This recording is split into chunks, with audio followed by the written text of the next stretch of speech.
for your grace and enduring love for our country. Thank you for the resilience you have blessed us with.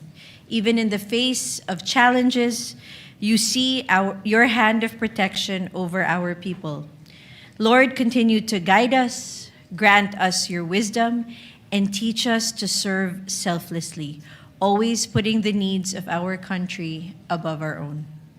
As your word in James chapter 1, verse 5 declares, if any of you lacks wisdom, you should ask God, who gives generously to all without finding fault, and it will be given to you.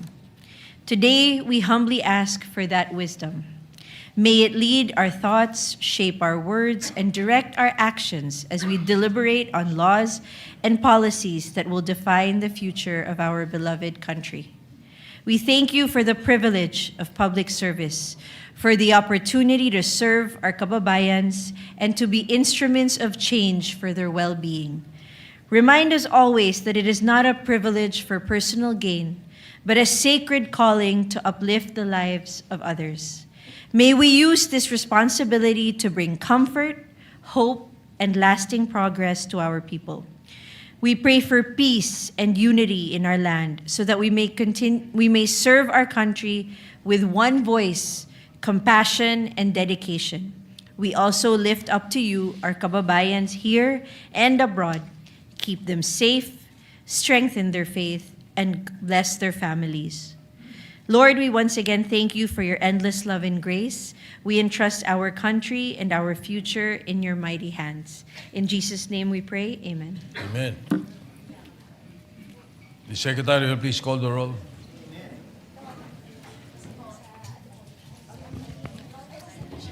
Roll call of members. The Honorable Senator Aquino, Senator Cayetano Alan, Senator Cayetano Pia, Senator De La Rosa, Senator Ejercito, Senator Escudero, Senator Estrada, Senator Gatchalian, Senator Go, Senator Hontiveros, Senator Lacson, Senator Lapid, Senator Ligarda, Senator Marcoleta, Senator Marcos, Senator Padilla, Senator Pangilinan, Senator Tulfo Erwin, Senator Tulfo Rafi, Senator Villanueva, Senator Villar Camil, Senator Villar Mark, Senator Subiri. The Senate President is present. With 19 senators present, the chair declares the presence of a quorum. Majority Leader. Thank you very much, Mr. President. Before we start the day, I'd just like to greet all our lady senators. A happy Valentine's Day, Mr. President. Advance happy Valentine's. And maybe to add to the prayer of Senator Camille Villar, she could have said, Lord, please help Senator Sherwin Gatchalian find a date for Valentine's. Kidding aside, Mr. President, we'd like to recognize the guests in the gallery, particularly the JIL Women's Volleyball Team, champions of the Bulacan University Collegiate Athletics Association, together with Coach H. Ailion and Ma'am Cheryl Jose. We have also with us guests of Senator Bamakino and Senator Pangilinan, local government officials from the province of Catanduanes led by Governor Patrick Azanza, also barangay officials from Milaor, Camarines Sur, together with Mayor Anthony Reyes and Father Roger Barbecho, Mayor J. Vincent Capistrano of Salay, Misamis Oriental, and Vice Mayor Popoy Pangadupon of Marawi City. Also, Mr. President, we have with us guests of Senator Alan Cayetano. SK officials from the city of Taguig are here with us as well, Mr. President. Yes, I think we also have Mayor Sarmiento and Councilor Nuco of Mamay High, Laguna. So we welcome all our guests to the Senate this afternoon. Thank you very much for joining us. Thank you very much, Mr. President. I Majority believe Leader. the good Senate President would like to prevail of the privilege hour. Would you like it done now, Mr. President? I can ask for suspension so that Senator Lacson could... Yes, Mr. President. Yes, session, if Mr. you President, will. may be suspended for me. Session suspended.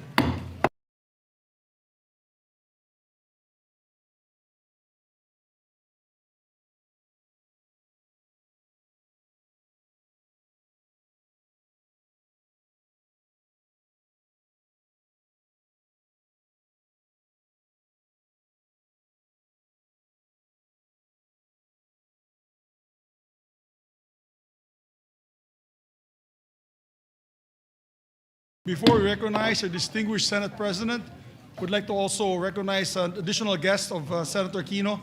Vice Mayor Julius Samson of North Sagaray, Bulacan is also with us, Mr. President. Mr. President, may we recognize our distinguished Senate President Vicente Soto III, to avail of the privilege hour, Mr. President. The Senate President, Senator Vicente Soto III, is recognized. Thank you, Mr. President. Thank you, my esteemed colleagues. Thank you for allowing me, before the reverence of business, to be recognized for this. The first time I delivered a privilege speech in the Senate was August of 1992. And the topic, more or less, is connected to my topic today, which is my first privilege speech in the 20th Congress. I rise today, Mr. President, to once again convey and place on record my history on the fight against drug abuse and illegal drugs. I will discuss it in three parts, Mr. President. Everybody agrees that when it comes to the eradication of prohibited drugs and drug abuse in our country, but the argument lies in the manner and method to combat this pervasive menace to the society. Let me begin with the past, Mr. President. As I had said in three parts, the past, the present, and the future. In the past, 1988, I was elected Vice Mayor of Quezon City. I immediately established the Quezon City Anti-Drug Abuse Advisory Council. The program was recognized for reducing the drug problem in Quezon City from a high level of 54% in the entire Metro Manila down to 9%, significantly lower, in very lower levels that the World Health Organization, the WHO, later recognized it as a model council. This is one of the reasons why I ran for the Senate in 1992, to author laws against illegal drugs and drug abuse. During that time, Mr. President, shabu was a regulated drug, for the information of the Gen Zs and the millennials. In 2002, I principally authored Republic Act 9165, or the Comprehensive Dangerous Drugs Act, which was enacted into law that year. It emphasizes rehabilitation for drug dependents, both voluntary and compulsory, and mandates drug education programs in schools and communities. Now, as a staunch and long-standing advocate against illegal drugs, I always convey that this battle must be holistic. As a matter of fact, it is a war. There must be four major concerns and success in the four major concerns. And what are these? Enforcement, prosecution, prevention, and rehabilitation. Enforcement, kahit ubusin mo, Mr. President, ang lahat ng pusher sa Pilipinas, lipulin mo, ilagay mo sa isang island, bombahin mo yung island. Kumuha ka naman, ipunin mo lahat ng droga sa buong Pilipinas. Cocaine, shabu, marijuana, designer drugs, heroin, lahat na. Pag samasamahin mo sa isang lugar, sunugin mo lahat. You will not be able to eradicate it. Why? Because there are drug dependents. Hanggang may drug dependent, they will find substances to abuse. May contact cement, may Novain, may cough syrup. Yung napatay na professor sa UP, 17 stab wounds. Cough syrup high. Yung tao nung mahuli namin. And then, prevention. Prevention, Mr. President. unfortunately, is not integrated in the DepEd curriculum. While it should be a drug abuse resistance education program that should be incorporated in this, in the Department of Education. Grade 5, grade 6, grade 7. The then President Erap started it in 1998. With you as the, Mr. President, the presiding officer, Senator Lacson as head of the PAOK TF. But it died a natural death after President Estrada was removed. But then, it is a very important component. Prevention. And the only way to do that is in grade 5, grade 6, grade 7, drug abuse resistance education program. They will already know by that time, before they reach first year high school, that illegal drugs will be bad for them. Drug dependency will be bad for their family, for their future, for their health. And then rehabilitation, Mr. President. Rehabilitation should be lodged in the Department of Health. It is, as a matter of fact, lodged in the Department of Health based on the law that I have authored, Republic Act 9165. But we asked the DOH, are you doing it? Are you accrediting all the rehabilitation centers in the Philippines? Ang problema, may pinapasok sa rehabilitation center, Mr. President. After 6 months lalabas, pag after another 1 or 2 months, balik uli. Why? Because the profiling is wrong. Because the program being used is wrong. Hindi ho ganun kadali mag-rehab. We must find the profile, we must define the profile of the drug dependent. Ano man bagay sa kanyang rehabilitation program? Iba-iba po yan. Merong faith-based, merong 12 steps Minnesota model, merong multidisciplinary, merong therapeutic community which is being done in Bikutan and it's very successful. At yung eclectic. So, Mr. President, hindi po ganun kadali yun.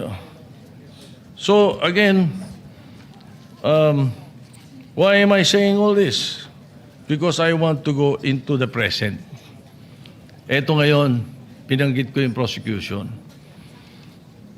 As I go into the present, I mention now, I've read an article in the Inquirer entitled, "The Drug War Bows to Law," last January 6, 2026. It mentioned that for the period of January to May 2025, there are 284 drug-related acquittals from the Court of Appeals. January, February, March, April, May. 5 buwan lang, Mr. President. 284 drug-related acquittals from the Court of Appeals. This exceeded the whole 2018 acquittal from the Supreme Court and the Court of Appeals, which recorded 257 drug-related acquittals. In 2019, the Appellate Court recorded 944 acquittals. As mentioned in the article, this reveals a system inundated with cases, poorly built, that findings of guilt cannot stand. Appellate justices point to repeated violations of the chain of custody rule under Republic Act 9165. We somehow amended already Section 21 a few years ago because also in the law we incorporated there that it should be reviewed every 10 years.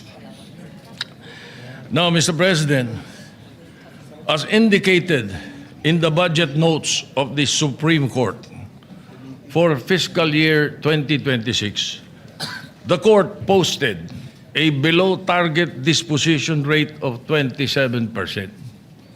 Meanwhile, backlogs on pending cases ranging from 3 to 6 years increased to 87.7% for 2024. In the 2024 Judiciary Annual Report, there are 2,930 pending criminal cases in drugs courts, in the e-court system. Mr. President, in the data from the Dangerous Drugs Board, which I was a chairman before, from July 2022 to December 2025, there were 169,534 cases filed for dangerous drugs seized with a total value of 100 billion pesos. 4,296 of these cases were dismissed. Upon interview with several court personnel in Manila, Mr. President, they've noticed that the information in cases filed seems to have templates. Parang pare-pareho. And there were instances that there is duplication in evidence used in different cases. So these weak cases may be results of poor coordination between the police and the prosecution. Nakakalungkot, Mr. President, but let me go back again to the past pagdating dito sa issue na to. When I established the Quezon City Anti-Drug Abuse Council, we had these 4 primary concerns which I studied and learned from abroad. The chief city prosecutor then, Pepe Erestain, assigned to me 12 assistant city prosecutors only to prosecute drug cases in Quezon City. And together with that, the head of NARCOM then, one of your batchmates, Mr. President, assigned to me a NARCOM contingent to handle enforcement. Ang problema, Mr. President, after a few months, sunod-sunod ang dismissal. Kaya ako binabalikan yung kwento ngayon eh. Sunod-sunod ang dismissal. Kinausap ko ngayon yung NARCOM at ang chief of police namin noon, si Colonel Rodolfo Garcia. Sabi ko, ano ba nangyayari? Bakit ba?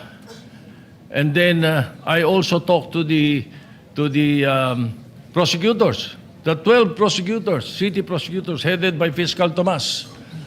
Sabi sa akin, Mr. Vice Mayor, hindi marunong mag-file ng kaso yung mga pulis mo. Kaya hirap na hirap kami. Dinidismiss. Yun ang sagot. Nung tanungin ko yung mga pulis at yung NARCOM agents, sabi ko, hindi raw kayo marunong mag-file ng kaso. Ang sagot po sa akin, hindi ho, nalalagyan yung mga prosecutor mo.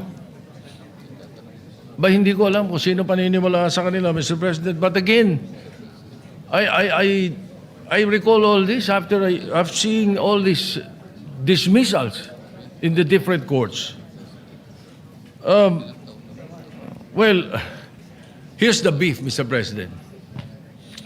In another inquiry in Parañaque, they say that almost 75 to 85% of drug cases are dismissed because of the non-observance of the dual witness required by law.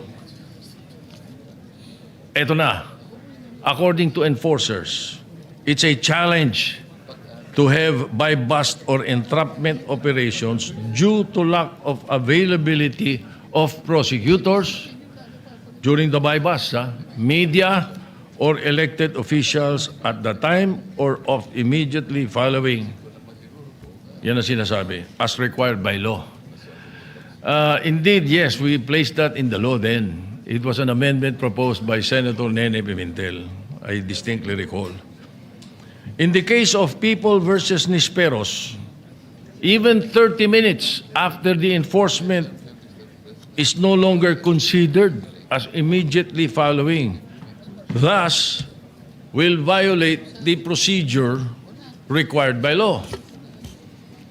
So I checked with the other drug laws in our neighboring countries, Mr. President, for 2024 to 2025. Singapore remains a global leader in strict enforcement and with 95% conviction, 95% conviction rate for drug offenders. Among our neighbors, Singapore, Hong Kong, Japan, Thailand, South Korea, Malaysia, India, and Taiwan, We are the only country with a statutory chain of custody rule. Other countries observe it, but as part of proof only and not by law. They have high evidentiary expectations, but there is flexibility on how the chain is proven. Yes, being the authors, baka sabihin nyo, you're to blame. Ba't nilagay nyo yan? Hindi po. Times are to blame. Nakaka-imbento nakakapalusot And that is the reason that Congress should be dynamic. That is the reason that we have to come up with new laws or upgrade or amend our laws, Mr. President. So indeed, it is high time that we, I now go to part 3, the future, Mr. President. It is high time we amend again Section 21 of Republic Act 9165. Instead of mandating that witnesses must be elected officials, representative of DOJ or media in every organization, we can mandate that the two-witness rule be ordinary citizens living in the area or body-worn cameras in lieu of witnesses. There is also a need, Mr. President, to streamline the marking requirements, especially during in flagrante delicto arrests. So, Mr. President, it's about time also for the passage of the creation of the Presidential Drug Enforcement Authority. I believe it is essential at this point in our history in time. This agency will oversee and aid in the proper filing of drug cases, and if possible, to assign lawyers in every precinct to assist in the strict enforcement of the law.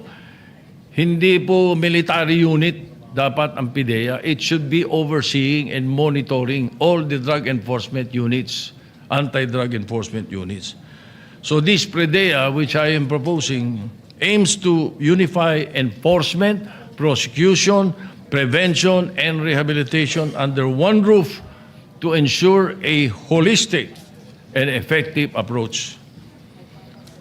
Mr. President, the scale of justice must be balanced. The effectivity of enforcement and prosecution must be equally accorded with due process to protect the citizens from abuse of authority. It is high time for a holistic reform in the whole of government approach to eradicate illegal drugs and drug abuse. So, Mr. President, that concludes my history in my fight against drug abuse and illegal drugs. Thank you, Mr. President. Thank you, Senate President Soto. Majority Leader. Mr. President, I believe that our distinguished Senator, Senator Macoleta, would like to interpolate the good Senate President, if he may wish so. Yeah, Senator Marcoleta is recognized to Maraming interpolate. salamat po, Mr. President. Mr. Sponsor, kung sana po ay makakapagtanong po ng ilang bagay sa inyo pong privilege speech na binitawan sa hapong ito. Certainly, Mr. President, with pleasure. Mr. President, unang-una po ay pinasasalamatan ko ang ating, Senate President sa paglalahad niya ng kanyang makulay na kasaysayan kung paano po pinasimulan ang kanyang inisyatibo para makatulong po sa pagsugpo ng droga sa ating bansa. Napaka-importante po talaga na ito po ay diretsahang mabaka po ng ating pamahalaan para sa ganun ito po ay mapuksa sa lalong madaling panahon.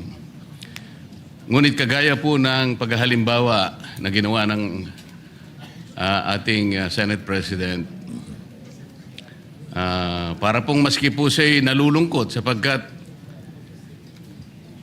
nung siya po ay nagsimula niyan, siya po ay Vice Mayor po ng Quezon City. Pwede po bang maitanong, Mr. President, kung anong taon po yun? 1988, Your Honor. Ngayon po, January 1988 were the elections. I was sworn in as vice mayor, if I recall it right, February 2 of 1988. Ngayon po, Mr. President, tayo po ay 2026 na at kayo po ay Senate President na po. Mga ilang taon po yung pagitan mula nung kayo'y maging Vice Mayor at ngayon po ay isa ng Pangulo ng ating Senado. 37 years, if my mathematics is still working, Mr. President.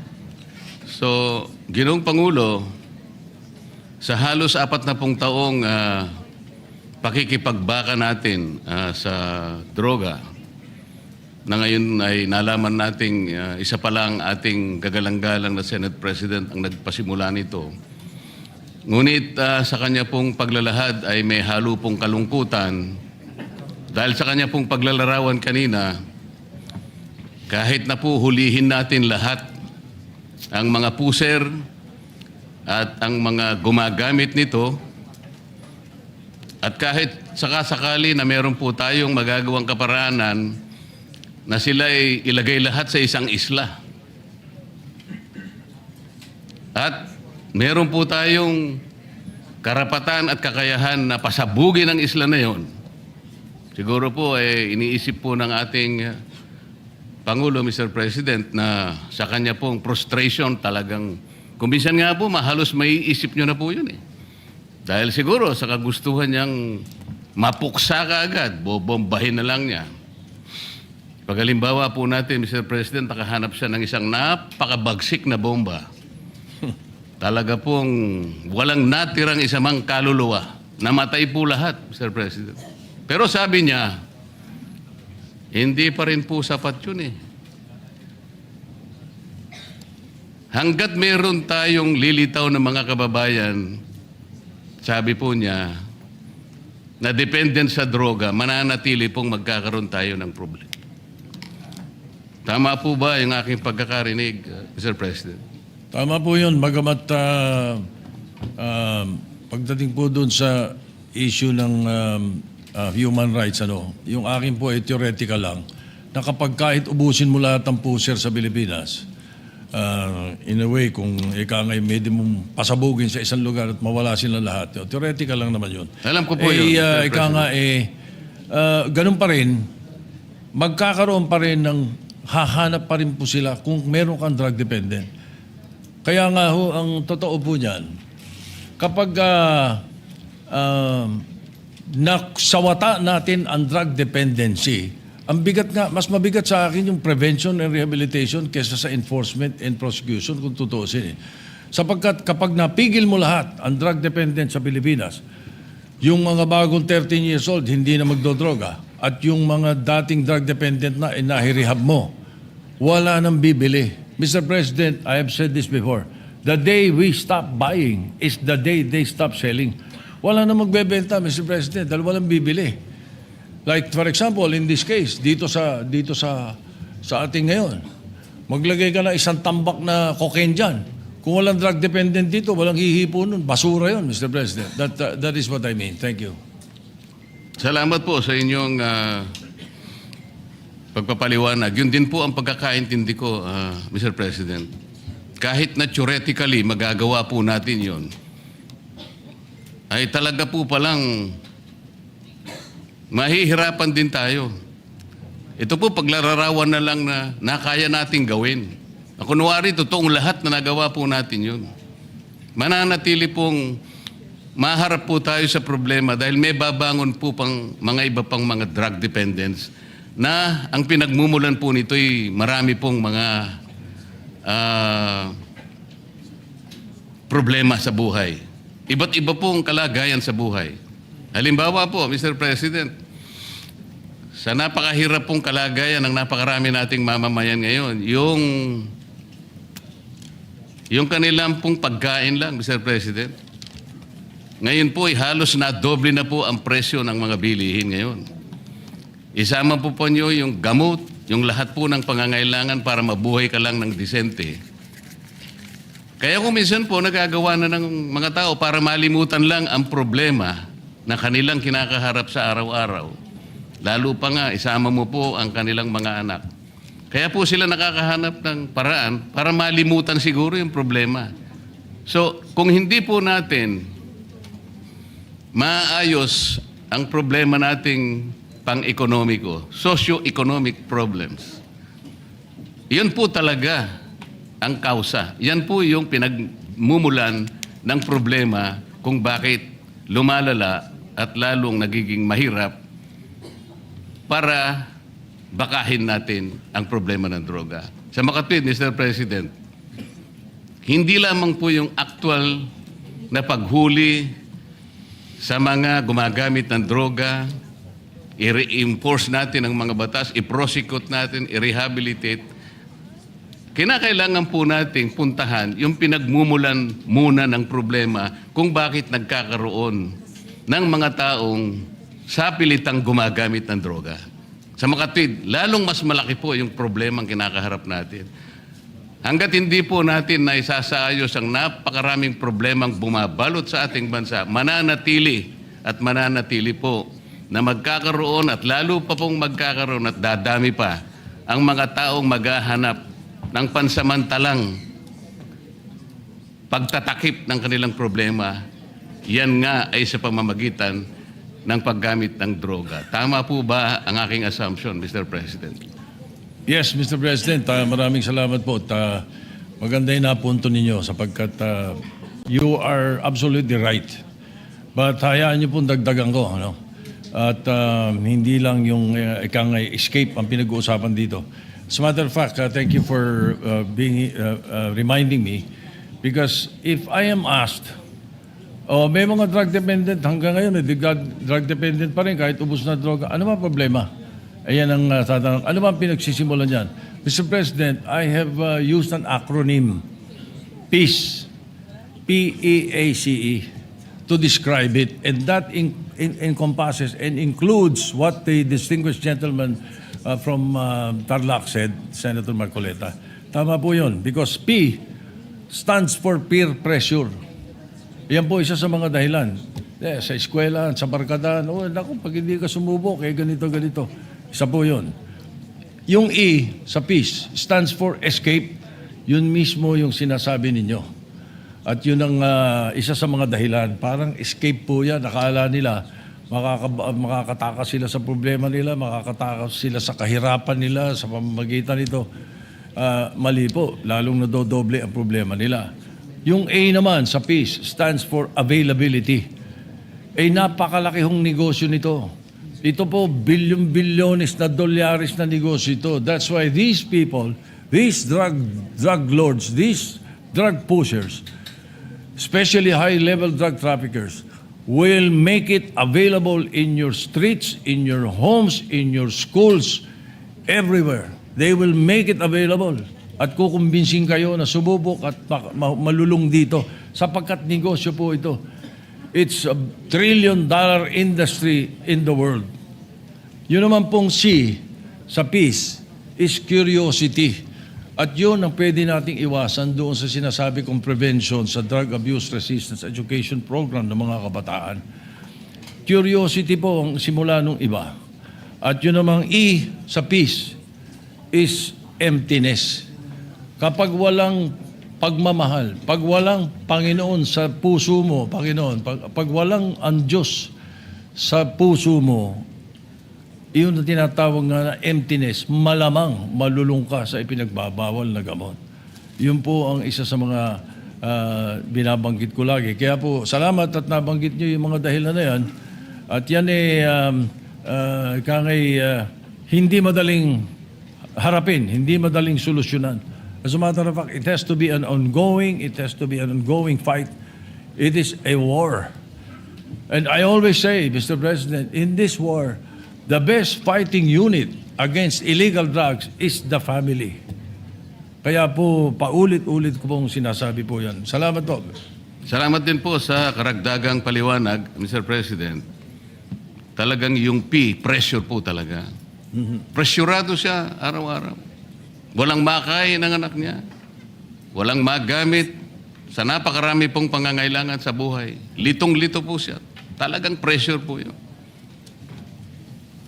Yung E, Ano na po yung A, Mr. President? Escape. Escape. Akala po niya, makakaiwas siya. Akala po niya, magagawa niya ng paraan, maiwasan niya na lang sapagkat hindi po niya mapunan ang pangangailangan talaga sa araw-araw. So napipilitan siya talagang humanap ng escape. Yung A, availability. Available po sa kanya yung option na yun dahil yun na lang po kasi ang tanging magagawa niya. Dahil kahit ano pong gawin niya. Sa napakahirap pong kalagayan ng marami nating kababayan, makikita naman po natin ang pinanggagalingan talaga nitong mga droga ay talaga pong yung mahihirap na segment ng ating population. Yung C, Mr. President, ano na po yun? Curiosity. Akala po niya, curiosity. Baka iniisip niya, tingnan ko nga, baka dito maka-escape nga ako. Ito na lang siguro ang mabuti kong gawin. Hanggang sang yung huli, Mr. President, ano na po yung huli? Emptiness. Emptiness. Walang pagmamahal, walang Panginoon Diyos. Hindi lamang po yun. Empty talaga. Literal pong empty. Walang pagkain, walang gamot, walang pambayad sa napakaraming mga bagay. Talaga pong malululong siya sa droga. Talaga pong hahanapin niya, Mr. President. Wala po siyang choice. Hahanapan po niya yung makakapagbigay sa kanya ng panandaliang siguro escape sa kanyang buhay. Hindi niya kayang harapin lahat. Tao lamang siya. Ito po ang pinanggagalingan ng problema ng droga. Ito lang pong nangyari sa atin ngayon. Very recently, Mr. President. Nung nilimas po ang ating kabangbayan, lalo pong nalugso ang economic condition ng ating bansa. Lalo pong tumaas ngayon ang bilihin. Maski kanino po kayo magtanong ngayon. Litong-lito ang ating mamamayan. Kaya alam ko po, lalong dadami na naman ang droga. Nakakalungkot po, nakakatakot. Sana po ay unahin natin sana yung pinagmumulan ng problema ng droga. Ito po yung pangkalahatang kalagayang kabuhayan ng ating bansa. Maraming salamat po, Mr. President. Maraming salamat po sa inyong panahon. Thank you. Just for the record, Mr. President, tayo naman po ang Kongreso at Senado, hindi po nagkukulang kung tutuusin. Lagi po nating hinaharap ito. At meron nga po tayo mga tinutulak na mga bagong batas na pwedeng sumagupa dito. Ang isa po na mga naipasa na natin na inaasahan ko that in the very near future, the Executive Department will finish this. This is Republic Act 11928. This is the Separate Facilities for Heinous Crimes Act. Ito po yung mag-i-establish tayo ng isang lugar na kung saan nakahiwalay yung mga high-level drug traffickers para po maiwasan na natin yung debate naman pagdating sa death penalty. Anyway, Mr. President, maraming salamat. Senator Robin Majority Leader, Padilla is recognized. Maraming salamat po, Ginoong Pangulo. Nais ko naman pong magbigay ng konting pahayag sapagkat nabanggit po ng ating Ginoong Pangulo ang patungkol po sa pagtatayo ng mga pasilidad para po sa mga involved po sa droga. Nais ko lamang pong banggitin sa ating plenaryo nung panahon po na ako po ay nakulong sa Bilibid. Si Ginoong Pangulo po ang tumulong po sa amin makapagtayo ng therapeutic center sa loob. Kung natatandaan niyo po, Ginoong Pangulo. Opo, tatandaan ko po, tsaka pinadagdagan ko po yung Building po sa loob. Yung pagkain po ninyo, pinataasan ko yung budget. Opo. Yan po ang mga naging institusyon na po ngayon yan sa New Bilibid Prison, sa Bureau of Correction, yung pong Inmates Crusade Against Drugs. At ito po ay tinulungan po kami ni Ginoong Pangulo, Senator Vicente Soto III. Kaya isa pong malaking tulong po ito sa Bilibid sapagkat dito po ay naihiwalay po yung mga drug offenders doon po sa mga tinatawag po natin na mga kriminal. At ito po, nagkaroon po kami ng mga building doon. At ito po ngayon ay kinikilala na programa po sa Bucor. Meron lang po ako sana na mababanggit din po sana dito sa ngayon na dapat din po natin pong harapin may kinalaman din po ito. Sa ngayon po kasi, yung atin pong mga kulungan ay napakarami pong mga drug offenders po ngayon na nakakulong. At katunayan po, halos ang buong population po, sabihin na natin, 80% ay drug offenders po. Sana magkaroon din po tayo ng mga panukala na makapaghihiwalay po sa atin, ano, doon po sa mga usapin na kung sino po yung mga heavy user, doon naman po sa mga light users pa lang, na wag po sana silang mapasama doon sa mga tinatawag po natin na mga pusakal na kriminal. Yun lamang po, maraming salamat po uli sa inyong lahat. Salamat po. Salamat po, Mr. President. I wish to thank the distinguished gentleman from Camarines, from Bicol and Venecia, Senator Robin Padilla. Yes, tama po yun. Mga 70 to 75% po ng nakakulong ay drug-related actually, yung kanilang mga kaso. At yung sinasabi po nila na suggestion na baka maihiwalay, pwede po natin yan i-incorporate doon sa tinatayo po na separate facilities for heinous criminals. Naihiwalay po sila. So mangyayari po, aalisin natin dapat sa Muntinlupa, yung New Bilibid Prison sa Muntinlupa. At ililipat natin ang mga taga Luzon sa Luzon, ang mga taga Visayas sa Visayas, at ang mga taga Mindanao sa Mindanao. Bakit po naisipan yan at nilagay ko puro sa batas yan? Sapagkat ang nabalitaan ko, at ito po ay mapapatunayan ng ating kaibigan at ating kasamang senador, Mr. President, na kapag ang isang PDL or person deprived of liberty ay hindi na dinadalaw ng pamilya, yan po ay based on my research at saka pag-aaral po yan. Marami pong inabot ang sa akin ng Department of Justice during that time. Sa matter of fact, binigay ko po kay Senator Frank Rilon yan nung araw when he was Secretary of Justice, na kapag hindi na dinadalaw ng pamilya, doon nag-uumpisang magloko yung PDL. Doon na nakakasama ng mga gang, na barkada, na siguro po ay mapapatunayan ito ni Senator Padilla. Totoo po yan. Opo, ako po'y sumasang-ayon sa atin pong Ginoong Pangulo. Sa katunayan po, nung 19th Congress, ako doon po ay nagsulong ng regionalization. Totoo po yun. Kapag ang tawag po namin dyan, mga tawid dagat. Kapag ang tawid dagat po ay hindi na nadalaw, eto na po, nagkakaroon na po ng mental health issues na po talaga. At nauuwi na po ito minsan sa pagiging buryong. Yun po ang tawag namin doon. Pag naburyong yan, ay pwede na po yan talaga minsan mag-amok o manaksak. Opo. Yan po yung mga talaga mga tunay na problema. At napakaganda pong marinig na ito po ay pag-uusapan po uli. At inshallah ay magkaroon po ng batas na maging regional na po talaga ang Bilibid. Sa ngayon po, ito'y nandoon na. It's a matter of the Executive Department executing it now. Kasi nga, tama yung binanggit nila. At sumasang-ayon siya sa sinabi namin, sumasang-ayon din po ako sa kwento niya. Sapagkat kapag ikaw ay, ang isang PDL ay taga Sultan Kudarat, paano kang bidalawin sa Muntinlupa? Baka once a year hindi ka madalaw nun. Lalo na kung ito'y kapos. Kapos. At karamihan sa ating mga kababayan doon ay kapos. So pag hindi na dinadalaw, yun ang nag-umpisa. So dali natin sila sa Mindanao, yung mga taga Mindanao. Taga Visayas sa Visayas.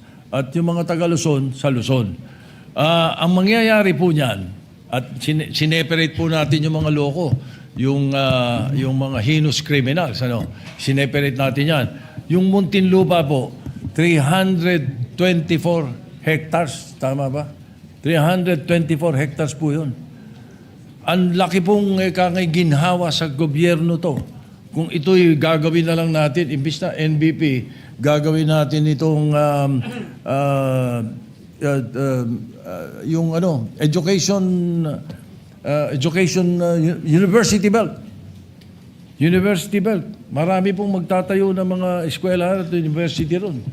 At magiging growth corridor po yan papunta sa south ng Luzon at ng Metro Manila.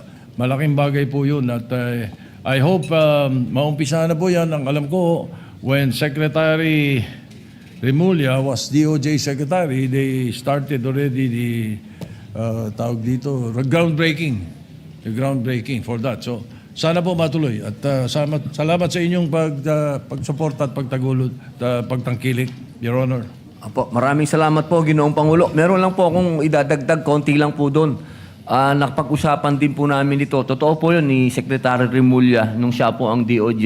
Ni-request ko lang po sa kanya no, na sana i-maintain lang yung maximum prison na parang Alcatraz po, na wag namang gibain kasi historical, very historical po yung maximum prison, na kung ito po ay matutuloy, magkakaroon po ng paglilipat. Sana lang po, i-maintain lang yon sapagkat napaka-historical po nung main building po ng Bilibid. Maraming Museum. salamat po, Ginoong Pangulo. Pwede pong maging museum. Maliit na party lang naman po yan, so pwede po yung suggestion niya. Thank you. And again, 11928 was co-authored by Senator Mig Subiri, Mr. President, just for the record.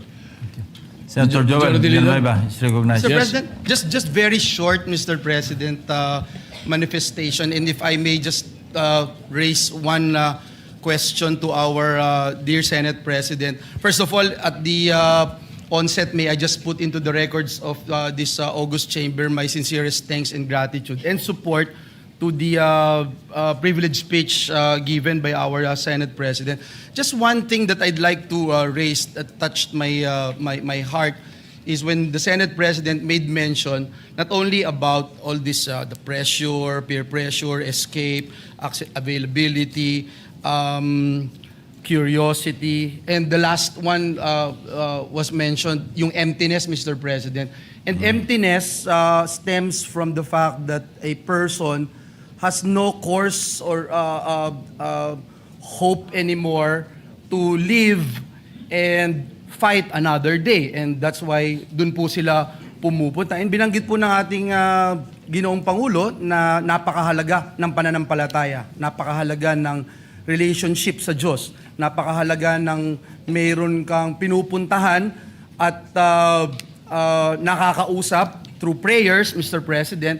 And I remember there was a time in the history of this country when we actually focus on moral recovery program wherein we involve religious groups, religious sectors. I have talked to so many people, Mr. President, and I don't know if our Senate President would agree with this representation. I have talked to so many people, and experts, etc., and our Senate President's been fighting this menace in our society for almost 40 years now. And they have been saying, Mr. President, maraming programa ang pumapalpak kahit na merong lugar, kahit mayroong building, kahit mayroong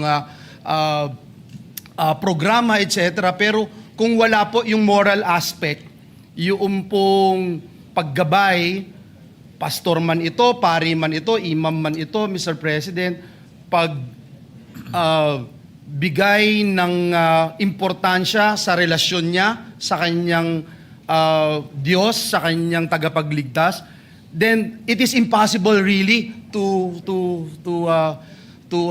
redeem and to rehabilitate a person who is drug dependent, Mr. President. So I just wanted to ask our dear Senate President about this and how we can really mas mapaigting pa, mas mapalalim pa yung pagkakaroon o pag-i-involve ng tinatawag na moral recovery program, Mr. President. Yes, Mr. President. Tama po yun. Iyan po isa sa mga pinakamahalaga na parte sa atin sa buong buhay, hindi lang tungkol sa droga, kundi sa kabuuan natin. Yung moral recovery ng ating bansa, we will have to focus on faith. Whatever religion we believe in, we must focus on faith. As a matter of fact, yun po sa sinasabi ko sa rehabilitation program, ang isa ho sa pinakamatalab, aside from therapeutic community, yung pong faith-based. Yung faith-based rehabilitation program, ang isa sa pinaka-effective na programa, Mr. President. And the moral recovery is immediate. Iba talaga kapag ang kausap mo ay ang Panginoon Diyos at talagang ibinubukas mo ang sarili mo at isinusuko mo sa Kanya.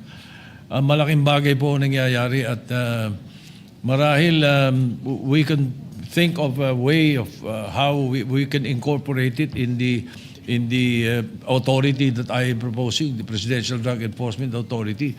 Because aside from the four major concerns that I mentioned, there is this new technique of alternative development.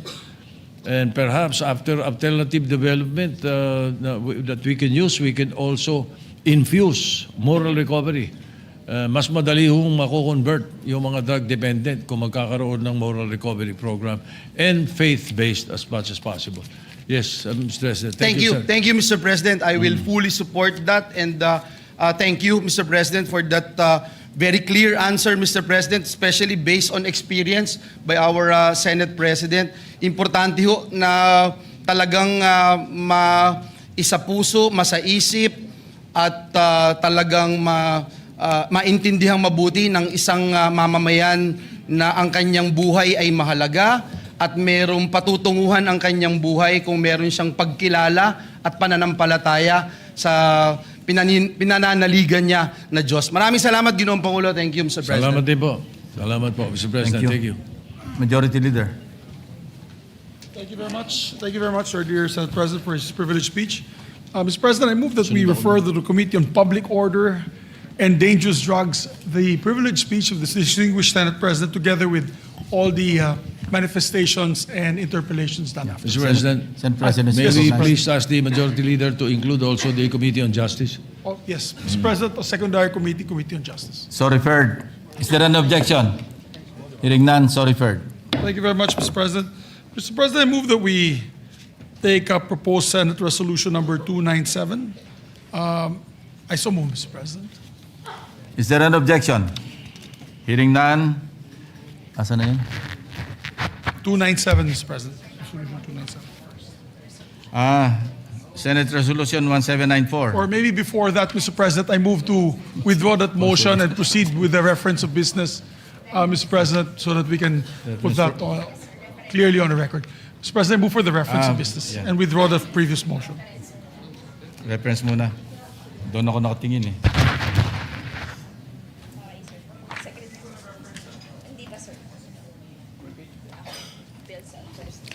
Bills on first reading. Senate Bill number 1794, anak establishing a 25-bed capacity hospital in Barangay Kasigang Municipality of Santo Tomas, Province of Davao del Norte, to be known as the Santo Tomas Municipal Hospital in operating Funds 4 by Senator Marcos. Referred to the Committee on Rules. 1795, anak establishing a post-traumatic stress disorder awareness and education program by Senator Villar M. Referred to the Committee on Health and Demography. 1796, anak establishing the Philippine National Public Park System and operating Funds 4 by Senator Villar M. Referred to the Committees on Urban Planning, Housing and Resettlement, Tourism, Ways and Means, and Finance. 1797, anak proclaiming the first Friday of March as Firefighters Recognition Day by Senator Villar M. To the Committee on Public Order and Dangerous Drugs. 1798, anak integrating a comprehensive study of Philippine history during World War II into the higher education curriculum by Senator Villar M. Referred to the Committee on Higher, Technical, and Vocational Education. 1799, anak ensuring gender-responsive and inclusive protocols and programming to address the gender-differentiated needs of women during emergencies, including public health concerns, pandemics, and natural and man-made disasters by Senator Villar M. To the Committees on Women, Children, Family Relations, and Gender Equality, Health and Demography, and Finance. 1800, anak establishing a green public recruitment program for all branches of government by Senator Villar M. To the Committees on Sustainable Development Goals, Innovation, and Futures Thinking, and Finance. 1801, anak mandating the formulation and implementation of programs on sleep disorder awareness by Senator Villar M. To the Committee on Health and Demography. 1802, anak promoting the use of baybayin as a tool for cultural development of the Philippines, providing for its promotion, protection, preservation, and conservation by Senator Villar M. Referred to the Committee on Culture and Arts. 1803, anak preserving the genius sports and games of the Philippines by Senator Villar M. Referred to the Committees on Culture and the Arts and Sports. 1804, and act institutionalizing the appointment of economic and investment promotion officers in local government units, amending for the purpose of Public Act Number 7160 or the Local Government Code of 1991 by Senator Villar M. to the Committee on Local Government, 1805, an act establishing a national high school in Barangay San Roque, Municipality of San Isidro, Province of Davao Oriental, to be known as San Roque National High School in appropriating funds thereof by Senator Go. to the Committee on Rules, 1806, an act enabling banks to expand service delivery channels through cash agents and providing guidelines therefore by Senator Marcos. to the Committee on Banks, Financial Institutions, and Currencies, 1807, an act further promoting renewable energy, amending therefore Republic Act Number 9513, otherwise known as the Renewable Energy Act of 2008, Republic Act Number 7160, otherwise known as the Local Government Code 1991, and for other purposes by Senator Marcos. to the Committees on Energy, Local Government, and Ways and Means, 1808, an act amending Republic Act Number 11697, otherwise known as the Electric Vehicle Industry Development Act, and for other purposes by Senator Marcos. to the Committees on Energy, Trade, Commerce, and Entrepreneurship, and Ways and Means, 1809, an act providing for the creation, organization, and operation of digital banks, amending for this purpose Republic Act Number 8791, otherwise known as General Banking Law of 2000. to the Committee on Banks, Senator Marcos. Financial Institutions, and Currencies, Additional reference. Additional reference. Additional reference of business. Bills on first reading. 1810, an act strengthening the Commission on Elections by increasing the manpower complement in field offices, providing office spaces separate, independent from local government units, and appropriating funds therefore, amending for the purpose Batas Pampasa bilang 881, otherwise known as the Omnibus Election Code of the Philippines, as amended by Senator Aquino. to the Committees on Electoral Reforms and People's Participation, Civil Service, Government Organization, and Professional Regulation and Finance, 1811, an act converting the extension campus of the Cebu Technological University in the municipality of San Remillo, province of Cebu, into a regular campus and appropriating funds therefore by Senator Aquino. Committee on Rules, 1812, an act converting the extension campus of the Technological University in the municipality of Tabuelan, province of Cebu, into a regular campus and appropriating funds therefore by Senator Aquino. to the Committee on Rules, 1813, an act converting the extension campus of Technological University in the municipality of Tabogon, province of Cebu, into a regular campus and operating funds therefore by Senator Aquino.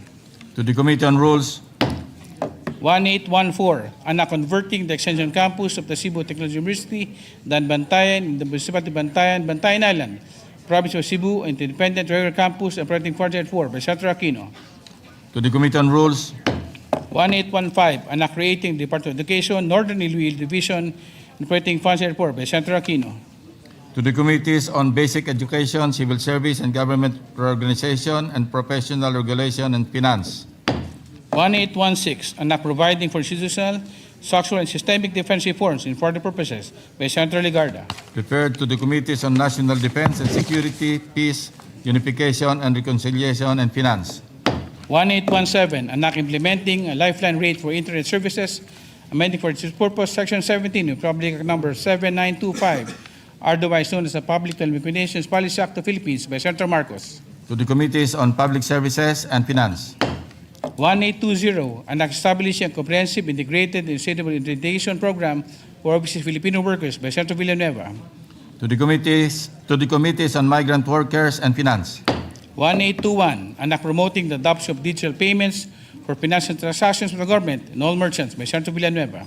to the Committee on Banks, Financial Institutions, and Currencies, 1824, an act defining and penalizing racketeering influence and corrupt organizations, providing civil remedies and forfeiture of illegally acquired assets and for other purposes by Senator Marcos. to the Committee on Justice and Human Rights, 1825, an act exempting the importation of medical supplies and equipment from customs duty and value-added tax by Senator Marcos. to the Committees on Ways and Means, and Health and Demography, 1826, an act strengthening the government procurement, amending for the purpose Republic Act Number 12009, otherwise known as the New Government Procurement Act by Senator Marcoleta. to the Committee on Finance, 1827, an act amending Section 15, 21, and 25 of Republic Act Number 6770, otherwise known as the Ombudsman Act of 1989, and providing funds therefore by Senator Marcoleta. to the Committee on Justice and Human Rights, 1828, an act further strengthening the Anti-Money Laundering Act, amending for the purpose Republic Act Number 9160, otherwise known as the Anti-Money Laundering Act of 2001, as amended by Senator Marcoleta. to the Committees on Banks, Financial Institutions and Currencies, and Justice and Human Rights, 1829, an act to further combat financial fraud perpetrated against public funds, allowing private individuals to institute actions for false claims on behalf of the government by Senator Marcoleta. to the Committee on Justice and Human Rights, 1830, an act mandating accessibility, inclusivity, and all tourism sites for persons with disability and senior citizens, operating funds therefore and for the purposes by Senator Tulfo E. to the Committees on Tourism, Social Justice and Welfare, and Rural Development and Finance, 1831, an act to establish a Philippine Coast Guard Academy, allocating funds therefore and for the purposes by Senator Marcos. to the Committees on Public Services, National Defense and Security, Peace, Unification and Reconciliation, and Finance, 1832, an act promoting entrepreneurship by initializing a financing program for micro and small enterprises through the Pondo sa Pagbabago at Pag-asenso Program and providing funds therefore by Senator Tulfo E. to the Committees on Trade, Commerce and Entrepreneurship, Economic Affairs, and Finance, Resolutions. Resolution number 291. Resolution directing the appropriate Senate committee to inquire in need of legislation on the status of production and publication of the Philippine map reflecting to the West Philippine Sea pursuant to Receipt Order number 29, within in view of ensuring the timely production, publication, deposit, and international notification thereof by Senator Marcoleta. to the Committees on Foreign Relations and Environment, Natural Resources, and Climate Change, 297, resolution honoring the life and legacy of Honorable Jose de Venecia Jr., expressing the deepest sympathies and condolences of the Senate upon the passing of the former Speaker of the House of Representatives and venerable statement by Senator Gatchalian.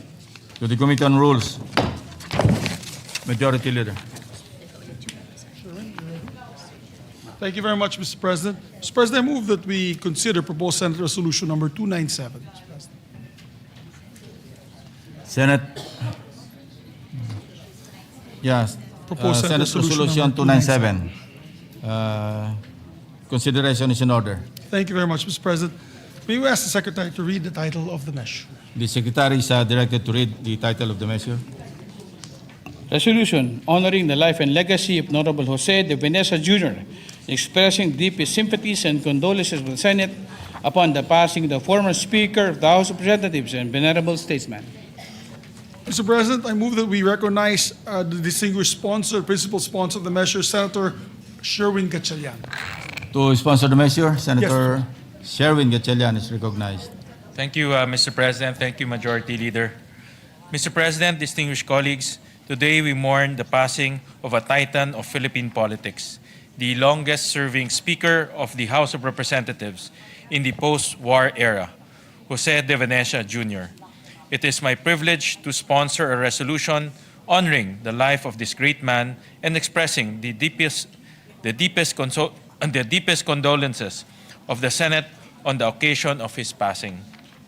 When I entered politics in 2001 as the representative of the 1st District of Valenzuela City, JDV was my first speaker. In many ways, he was a pivotal part of my formative years in public service. He was a leader, a voice of reason, and a figure of stability and continuity that was synonymous with our democratic institutions. Indeed, many would seek to emulate him as one of our nation's great parliamentarians and peacemakers, and an instrumental figure in organizations such as the International Conference of Asian Political Parties and the Asian Parliamentary Assembly. One of JDV's greatest gifts was the capacity to bring people together from different political camps and backgrounds to work for the common good. He was the architect of the Rainbow Coalition and the Sunshine Coalition, which were critical to ensuring the stability of government during turbulent times. During the term of President Fidel Ramos, JDV constantly held vital continuing dialogues with the leadership of the Moro National Liberation Front, or MNLF. The efforts of the Peace Panel culminated in the 1996 peace agreement between the government and the MNLF. This is just one example of the flair for diplomacy and consensus building that made JDV a worthy champion for peace and progress. Ultimately, JDV's legacy is one of quiet service, of reliability, of building bridges between diverse peoples. It is a legacy that brought a sense of calm and stability to government, opening the door for lasting change, reform, and progress to make its way from the halls of Congress to the households of our countrymen. It is a legacy that influences my work in public service to this day. In closing, I would like to express my deepest condolences to Congresswoman Gina De Venecia and to the rest of the De Venecia family. You will always be in our prayers, and we thank you for the privilege of knowing Speaker JDV. We will always strive to honor this example. I know that his life will inspire future generations of civil servants to follow in his footsteps and work tirelessly for a more peaceful, harmonious nation. Thank you, Mr. President. Thank you, Senator Gatchalian. Majority Leader. Thank you very much. Lauren. Thank you very much, Mr. President. Mr. President, I'm next to co-sponsor the measure. May I just use my speech yesterday and my manifestation as the co-sponsorship of this particular resolution, Mr. President? For the Is record. there any objection? Hearing none, motion is approved. Thank you very much, Mr. President. Mr. President, next to give a co-sponsorship speech is no other than our distinguished colleague, Senator Lauren Legarda. Senator Lauren Legarda is recognized.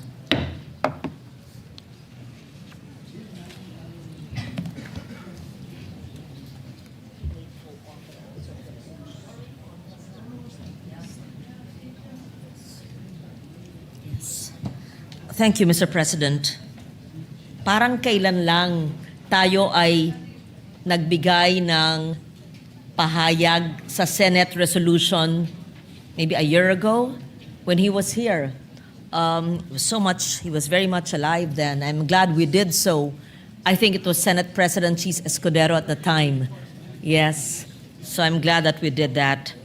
I rise today, Mr. President, with deep sorrow to honor the life and legacy of former Speaker Jose De Venecia Jr., our beloved Manong Joe. I extend my heartfelt condolences to Congresswoman Gina, Manay Gina to many, and the entire De Venecia family, including our colleague in Congress, former Congressman Christopher Toff De Venecia, who shared with him, with the nation, for so many decades. JDV was a statesman of rare vision. He was a journalist, a diplomat, a legislator, a global advocate for peace.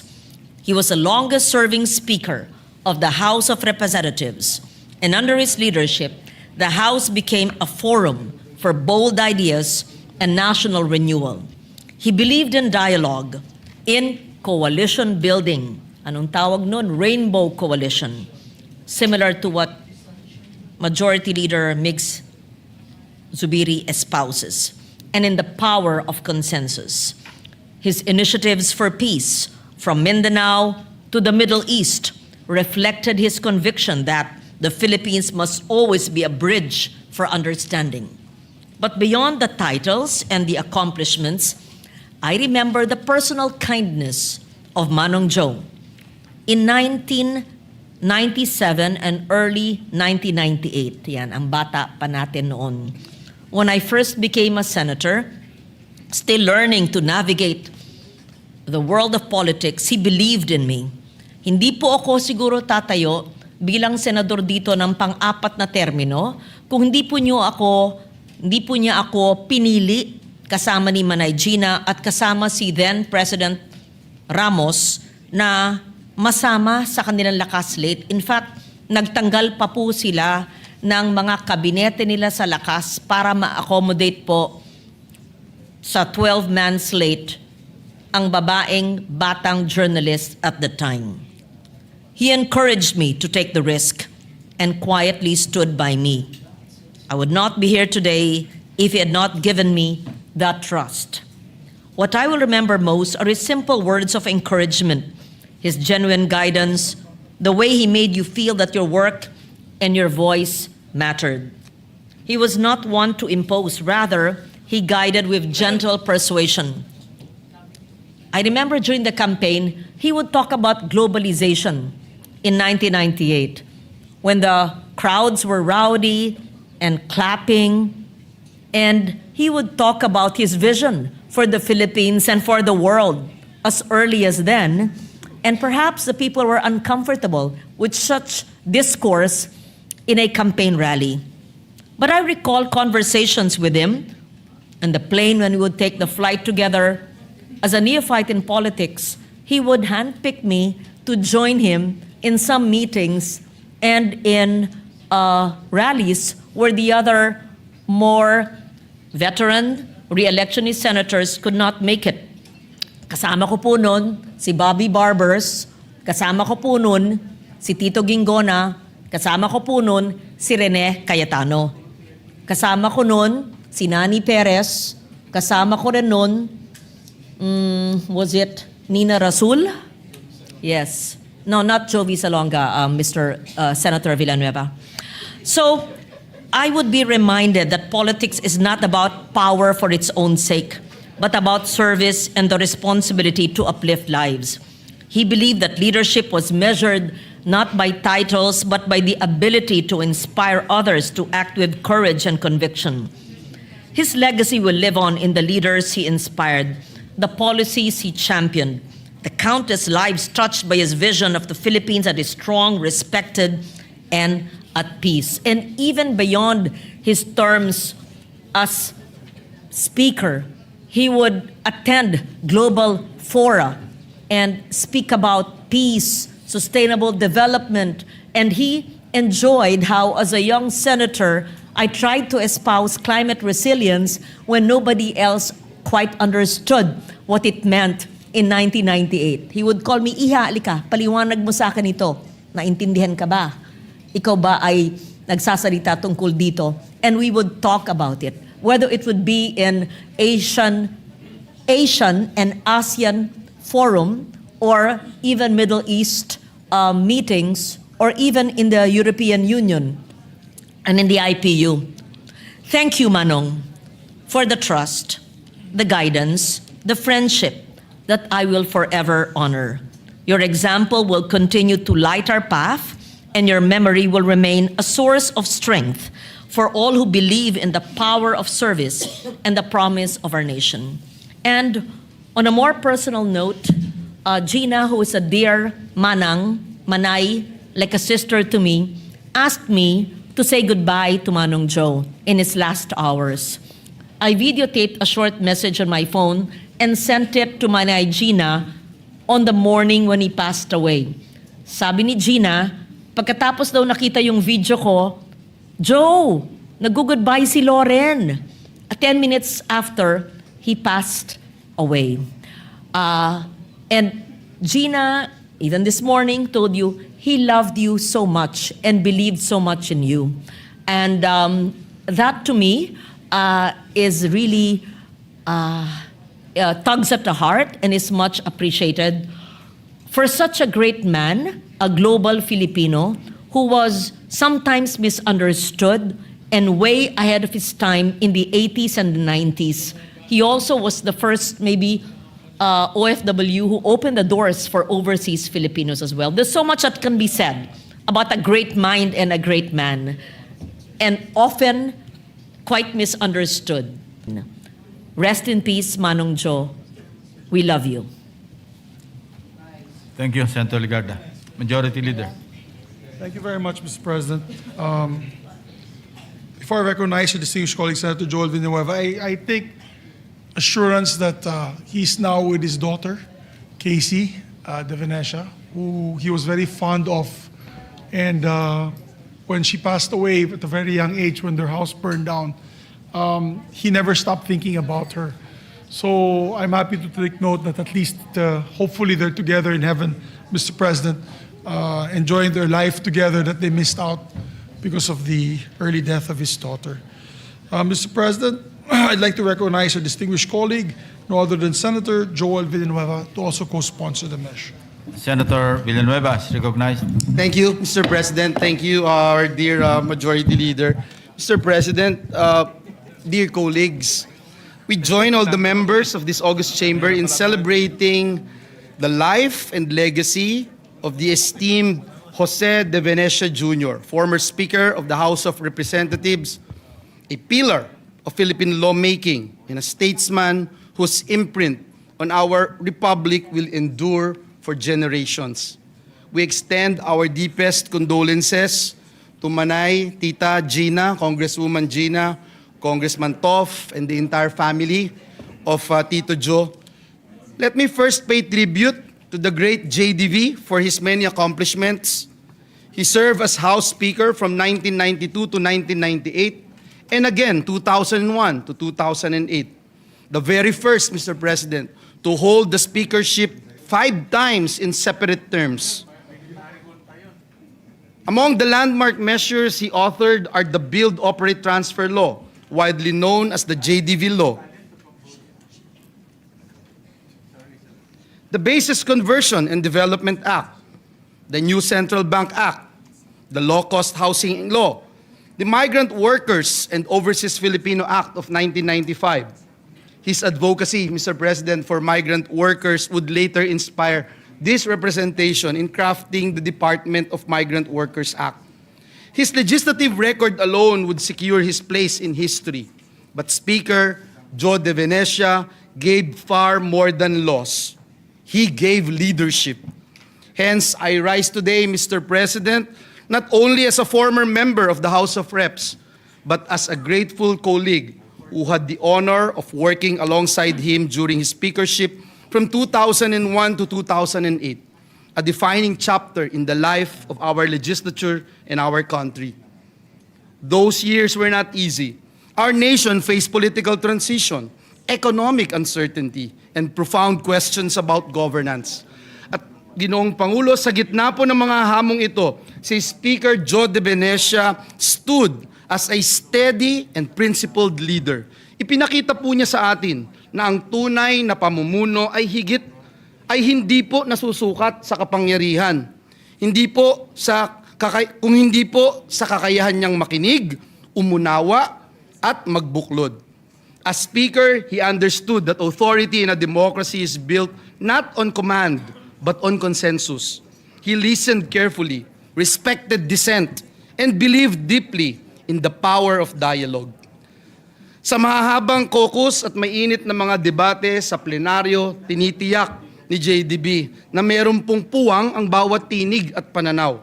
He was not merely fluent in the rules of the House, but deeply committed to their spirit. Under his leadership, the Chamber remained a true home of free debate and democratic process, an institution he strengthened and protected. Halos isang dekada rin po kaming nagkasama ni Speaker JDB sa mababang kapulungan. At kung matatandaan niyo po, ang grupo ng minorya noon ay nakapag-produce ng 9 na senador dito sa Senado. Nandiyan po sila Senators Alan Cayetano, Senator Chis Escudero, Senator Amy Marco, Senator Risa Ontiveros, Senator T.G. Gingona, Senator Noynoy Aquino, Senator Cynthia Villar, Senator Sani Angara. Nasa minorya man po kami noon, Ginoong Pangulo, marami kaming natutunan kay Speaker JDV. Mula po sa malalaking usaping pambansa hanggang sa maliliit na bagay. Hindi lang po kami sa minorya ang nakarating dito sa Senado dahil na rin sa kanyang impluensya. Narito po ang ating Majority Leader, Senator Mig Subiri, Senator J.V. Ejercito, Senators Camille and Mark Villar, Senator Sherwin Gatchalian. Marami pong pinamana si Speaker JDV doon po sa Kamara de Representantes. Naalala ko, Ginoong Pangulo, noong tumakbo po siyang Pangulo against President Erap. Nung natalo po siya bilang Pangulo, nakakagulat kasi yung bahay niya dito po sa Makati, araw-araw punong-puno ng tao. May catering, may tanghalian, may hapunan. Pero nung natapos yung eleksyon, I remember going there with my dad. Tatatlo lang po kami, Ginoong Pangulo. Minsan sumasama po si Manay Gina, nagba-Bible study po kami. At sinabi po noon, at tandang-tanda ko ni dating Speaker Jody V, sabi niya, dahil po doon sa mga Bible studies, at sumasama po siya sa amin noon, nag-anniversary ang JIL sa Hong Kong, sa Taiwan, nakakasama ko siya, nakakatabi ko siya sa eroplano, marami po siyang kinukwento sa atin. At tandang-tanda ko po sinabi po niya, balang araw, at dahil dito sa mga ginagawa natin, na-realize ko na hindi pa tapos ang Diyos sa akin. At balang araw, makakabalik pa rin ako. At nangyari nga po, nakabalik po siya bilang Speaker of the House. Siya rin po, Ginoong Pangulo, ang may idea na dapat magkaroon ng party list representative sa House Committee on Rules. Kaya po, dumating ho yung pagkakataon noong 2002, ako ho ay kauna-unahang naging part ng Committee on Rules ng House of Representatives. Idea din po niya na dapat ang party list group ay magkaroon din ng representasyon sa Commission on Appointments. At nangyari din po sa biyaya at habag ng Diyos, tayo po ay naging kauna-unahan ding miyembro ng Commission on Appointments representing the party list group. At simula po nun hanggang ngayon, lagi na pong may party list representative doon po sa Commission on Appointments. Beyond the gavel and the title, Speaker de Venecia, Mr. President, was a mentor. Hinikayat po niya ang mga nakababatang mambabatas noon. Lagi po niyang sinasabi ang importance ng pag-aaral, importante na makapagsalita ka mula sa iyong prinsipyo at laging tandaan na ang panunungkulan ay isang sagradong tiwala ng sambayanan. Marami po sa amin ang hinubog hindi lamang bilang mambabatas, kundi bilang tunay na lingkod bayan dahil sa kanyang halimbawa. Today, Mr. President, with heavy hearts, we join this August Chamber united in remembrance and gratitude. We honor a life devoted to service, to country, to institution, and to democratic ideals. Ang kanya pong pamana ay mananatili sa mga batas na kanyang itinaguyod, sa kamara na kanyang pinatatag, at sa mga leader na kanyang hinubog. Thank you, Manong Jo, Tito Jo, Speaker Jo, for your leadership, for your wisdom, and for your lifelong devotion to the Republic. Hindi po kayo malilimutan ng sambayanang Pilipino. Maraming salamat, Ginoong Pangulo. Majority Leader. Very nice manifestation, Mr. President. Mr. President, I move also to recognize a distinguished colleague, Senator Jinggoy Estrada, to give his sponsorship of the nation. Senator Jingo Estrada is recognized. Thank you. Thank you, Mr. President. Mr. President, my dear colleagues, I rise today to co-sponsor proposed Senate Resolution number 297, honoring the life and legacy of former House Speaker Jose de Venecia Jr., and expressing deepest sympathies of this August Chamber on the passing of a towering figure in Philippine politics, the husband of Pangasinan 4th District Congresswoman Manay Gina de Venecia. JDV shaped the face of politics and internal security. In the years of his illustrious career, he believed in the power of dialogue, having played a pivotal role in securing a successful peace agreement with the former secessionist Moro National Liberation Front and in negotiating both a ceasefire and a peace accord with the Armed Forces Movement Young Officers Union. As one of the longest-serving speakers of the House of Representatives, he dedicated his life in serving our nation for peace, prosperity, and respect, even to his political rivals. He faced formidable opponents, including my father, former President Joseph Estrada, during the 1998 presidential elections. Yet, what truly reflects statesmanship is that despite political differences, we regard one another as true family friends. And that bond remains to this day. In fact, last year, both Speaker Joe and Manay Gina de Venecia visited my father at our residence in Green Hills, San Juan, and I was observing both of them talk in our dining table, Nakakalungkot. Dahil sabi ni Speaker De Venecia sa tatay ko, ikaw ba nakalabang ko noong 1998? Sabi ng tatay ko, di ba, tinalo ba kita o ikaw ang nanalo? Medyo nakakalungkot yung pagkikita ng dalawa, pag-uusap ng dalawa dahil both are already in their advanced age. Hindi katulad noong 1998 when they were really very bitter rivals. But after that incident, of course, after the election day, they became best of friends. Anyway, his friendship with the Estrada family continues to remind us that politics is indeed temporary. Beyond politics, he was a devoted husband, father, and grandfather. Tito Joe, thank you for your leadership, dedication, and your belief in the Filipino people. Muli, ang aming taus-pusong pakikiramay sa mga naulila ni Congressman Joe De Venecia. Maraming salamat po, Ginoong Pangulo. Majority Leader. Maraming salamat, Mr. President. Next to also sponsor the measure is no other than Senator Mark Villar, Mr. President. Senator Mark Villar is recognized. Mr. President, my dear colleagues and guests of the Senate, good afternoon to all of you. Today I rise with profound respect and deep gratitude as this chamber adopts Senate Resolution number 297, honoring the life and legacy of former House Speaker Jose De Venecia Jr., a statesman, a leader, and an inspiration for generations of public servants, including myself and many of those who sit in this chamber today.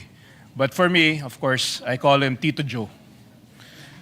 As much as one's demise is an inevitable part of life that is filled with sadness, grief, and pain, it is also an opportunity for us to honor, commemorate, and celebrate one's life. Former Speaker Jose De Venecia is a prominent figurehead of Philippine politics, recognized as the longest-serving House Speaker, leading the lower chamber across different political landscapes and for almost 2 decades. He is a resolute leader whose steady hand harmonized varying and opposing voices towards genuine reform, peace, and unity. Mr. President, my father had the honor of working with JDV when they were both in Congress in 1992. My father recalled fond memories with the Speaker and the commitment he had in pushing for policies and initiatives that truly turned the lives of Filipinos for the better. And personally, marami po akong memories kay Tito Joe. Nung ako po ay estudyante at nag-a-apply po ako, gumawa po siya ng napakagandang recommendation para sa akin. At ako po ay malaking bagay po ito para sa akin dahil natanggap din ako sa college na in-applyin ko. At malaking bagay yung recommendation niya. This was I was 17 and I believe at the time Senator Camille was 10 years old. So marami na po kami pinagsamahan ni Tito Joe at malaki pong utang na loob kay Tito Joe. Malaki pong effect niya sa buhay ko. JDV has left a legacy of legislative accomplishments that defined the socio-economic and political landscape we know today. He championed multi-sectoral legislation that uplifted the quality of life of many of our constituents. Former Speaker De Venecia was a leader who fought for genuine peace and unity. He was an instrumental figure in various international cooperation initiatives and interfaith dialogues. Tito Joe was also a peace envoy who braved the lines of conflict and fostered discord and that led to a final peace agreement in 1995, ensuring that all of us Filipinos lived in a country that is united. To the family of Speaker De Venecia, especially to his wife, Representative Gina De Venecia, Tita Gina, and the bereaved family, we extend our deepest sympathies. The Senate shares your sorrow in remembering a life well lived and a public service well delivered by the late Speaker. I also wish to pay respects to the people of Pangasinan, his beloved constituents, whose lives he championed with grit, determination, and integrity. I also wish that, Mr. President, as we adopt this resolution today, let us move forward in unison, carrying the legacy of people-centered service, just as Tito Joe had. May his memory be held as a paragon of service to each and every Filipino that we serve. Maraming salamat po. At muli, nakikiramay po ako sa naiwang pamilya at mga kaibigan ni Speaker Joe de Venecia, Tito Joe. Thank you very much, Mr. President. Thank Thank you you. very much. Majority Leader. Thank you very much, Mr. President. Next to also sponsor the measure, Senator Erwin Tulfo, Mr. President. Senator Erwin Tulfo is recognized. Mr. President, dear colleagues, yesterday, the nation lost a pillar of Philippine politics, statesman, a parliamentarian, and a builder of institutions, former Speaker Jose Joe de Venecia. A son of Pangasinan, Speaker de Venecia served the House of Representatives and was elected Speaker 5 times. An enduring testament to the trust of his peers, he championed landmark measures that helped shape our modern economy and governance. The Build, Operate, Transfer, or BOT law that laid the groundwork for public-private partnerships, laws on the conversion of military bases, and key reforms that strengthen our financial and institutional framework, such as the creation of the Central Bank of the Philippines. Beyond our shores, he carried the Philippines' voice for peace and dialogue. He founded the centrist Asia-Pacific Democrats International and the Asian Peace and Reconciliation Council.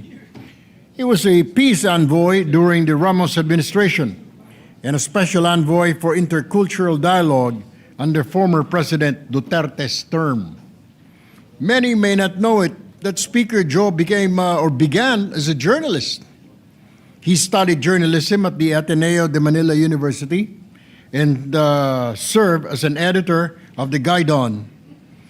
He later worked as Manila Bureau Chief and Philippine correspondent for the Pan-Asia Newspaper Alliance and wrote on Asian affairs even before martial law. In the late 1960s, he co-founded the Radio Philippines Network, better known as RPN9, one of the pioneers of broadcast journalism in our country. As a journalist myself who later entered public service, I see Speaker de Venecia familiar journey. The passage from telling the nation's stories to helping shape its direction, he understood the power of information, dialogue, and truth in building democracy. Behind the public record was a quiet life of service. He extended help to orphanages and homes for the elderly and was a steady source of support during calamities. His generosity reached not only Dagupan in Manila but communities across the Visayas and Mindanao region. Today, Mr. President, we honor a life spent in service of laws passed, bridges built between peoples, and help given without cameras. On behalf of the Senate, I extend our deepest sympathies to his family and loved ones. May his legacy remind us that public office is, above all, duty to build, to reconcile, and to serve. Thank you, Mr. President. Majority Leader. Senator Bongo would like to also be recognized. Senator Christopher Bongo is recognized.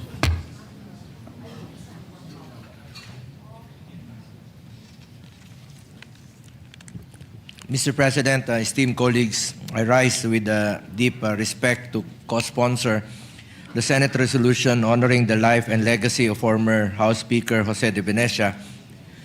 I extend my heartfelt sympathy and deepest condolences to his family, loved ones, and friends, lalo na po kay Congresswoman Manay Gina de Venecia, sa aking kaibigan na si Congressman Tof de Venecia at sa mga anak nito at buong pamilya ng de Venecia.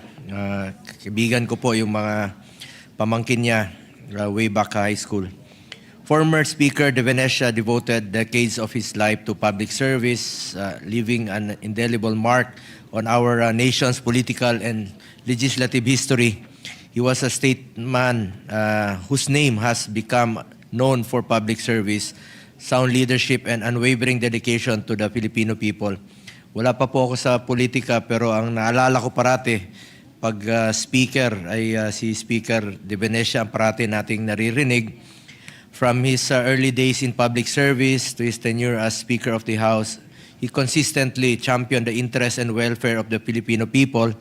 Under his leadership, the House of Representatives was not merely a legislative body, but a beacon of hope and an avenue for progressive change. He served as a special envoy for intercultural dialogue of the DFA during the administration of former President Rodrigo Duterte. Former House Speaker De Venecia served as the founding chairman of the International Conference of Asian Political Parties.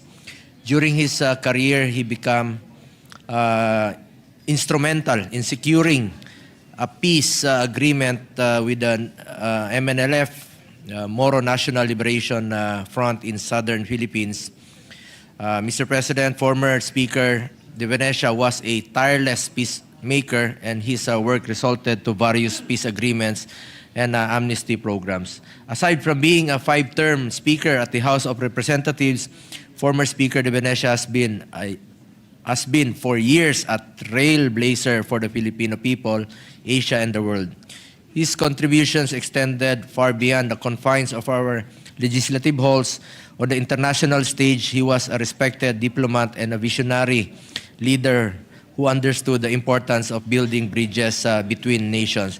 Parati niya pong binabanggit noon, nung nagkakausap kami, ay ito pong bilang founding chairman po ng International Conference of Asian Political Parties.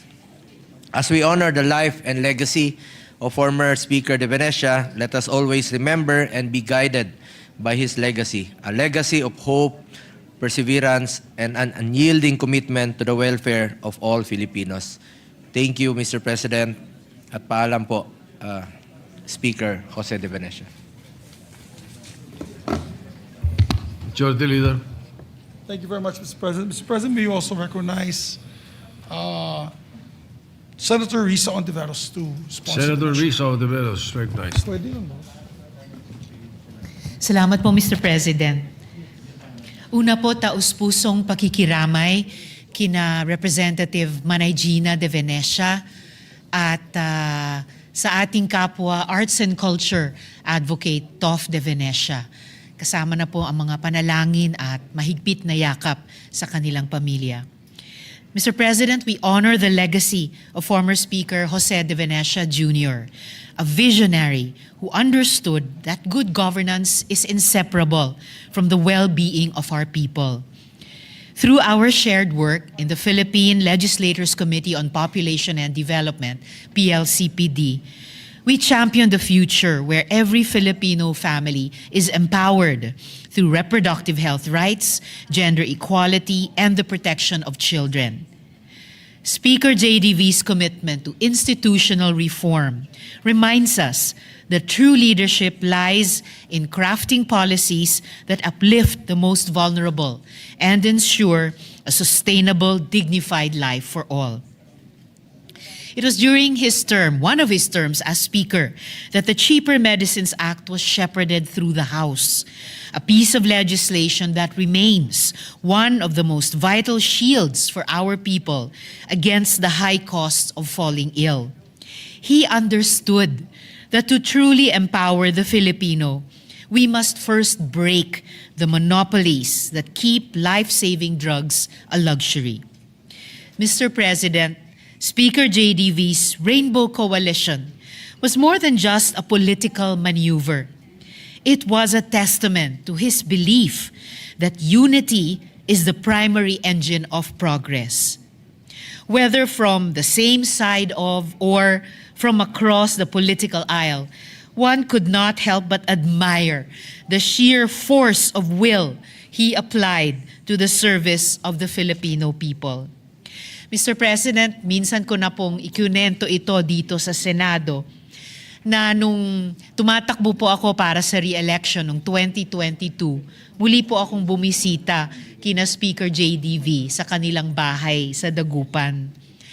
Dahil kahit alam ni Speaker na hindi po ako sumusugal ng pera, bagamat sumusugal sa ibang mga bagay, sabi po niya sa akin noon, Risa, huwag ka nang magkampanya, sigurado ka nang mariri-elect.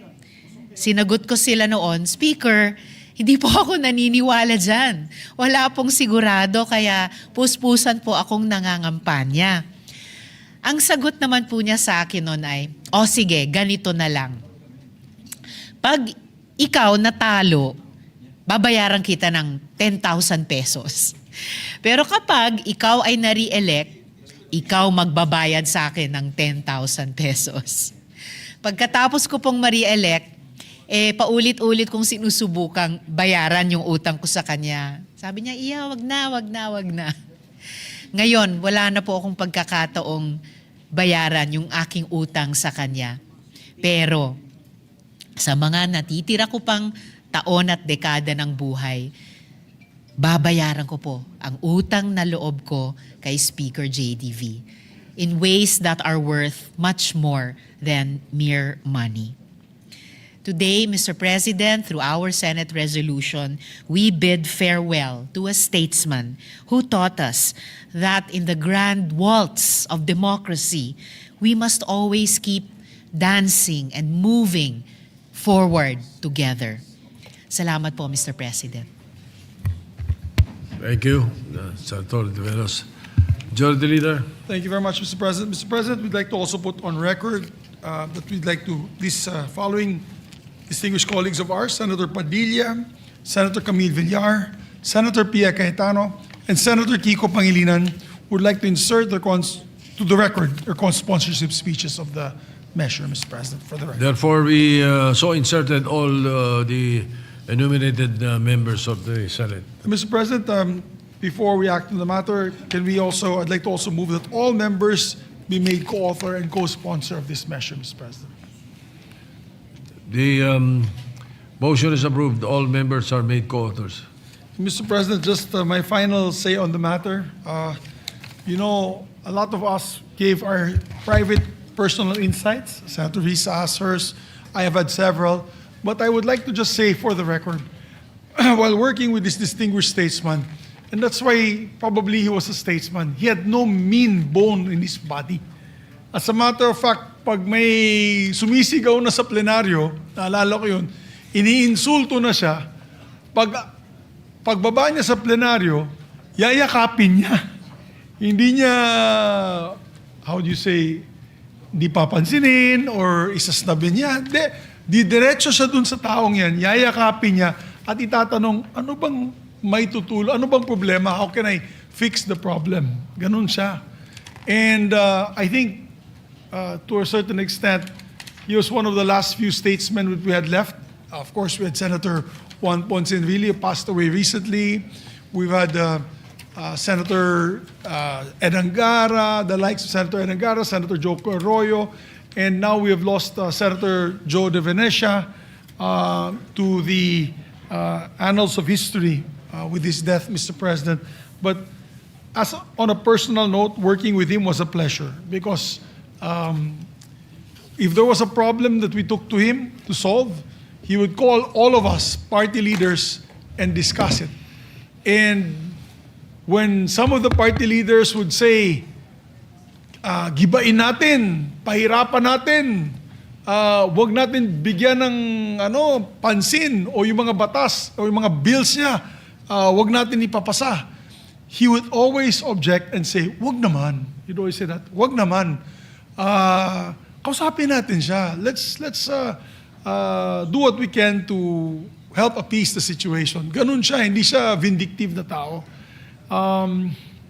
And that's what I will miss about him. And I think that type of leadership was what got him elected 5 terms, historic 5 terms in Congress, Mr. President, because he was very well loved, well liked, and I mentioned this yesterday, Mr. President. He allowed all of us to shine. That is why I'm here today.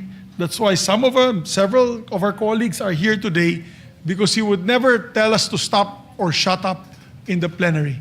He will never send a party whip and say, if you do not stop, mawawala yung allowance mo, mawawala yung benefits mo, mawawala yung stature mo, mawawala yung position mo. Hindi siya ganong klaseng tao, Mr. President. And I can recall one time that the presiding officer was Raul Gonzalez. Best friend yata ni Sen Ping yung si Congressman Raul Gonzalez, kasi naging Secretary of Justice yun nung hinahabol si Senator Ping. Oh, siya ikaw, best friend niya. Tama. I remember clearly, Mr. President, at that time, the Vice Chairman of the Committee on Appropriations was then from Iloilo. Congressman, he passed away already as well. What was the name? No, Iloilo City. Guimaras. No. Iloilo. He was former TESDA. Alam ni Senator Joel. Si Huco. Yes, Congressman si Huco, Mr. President. Kini-question niya yung budget. Siya po ay Vice Chairman ng APRO, which is, you're not allowed to do that in the House. Mortal sin yun, kasi you're supposed to help the chairman as Vice Chairman. But he, getting angry, he sent us one more time to talk to him, and he even approached him, but he did not budge, si Congressman Siuko. That was the only time that Congressman, Presiding Officer, Deputy Speaker Raul Gonzalez, on the podium declared Congressman Siuko was out of order and had him bodily removed because he would not allow the vote. Yeah.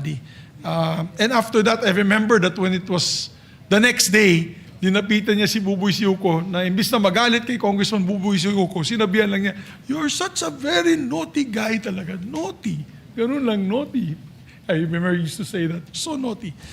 So, those were the days, Mr. President. A house that was like that, that we could speak freely and could debate freely on that type of atmosphere. So, Mr. President, with no other members who wish to sponsor the measure, no amendments, I move that we adopt proposed Senate Resolution number 297, honoring the life of the distinguished five-time Senate President five-time Speaker, Mr. President, sorry. Let me repeat that. Honoring the life and legacy of a five-time Speaker of the House of Representatives, no other than Jose Joe de Venecia Jr. I so move, Mr. President. Any objection? Chair is none. PS Resolution 297 is hereby adopted and approved. Thank you very much, Mr. President. And Mr. President, with your permission, could we give this? He will be having a eulogy in the House of Representatives on Monday. I'm sure you're invited, Mr. President, and several senators. Maybe we can take the resolution and give it to the family. I'll be there, Mr. President. If you Yes, I'm wish, sure the majority leader will be a very I could represent you, very Mr. good President. representative of the Senate to deliver the resolution. And we'll, of course, turn it over to the family.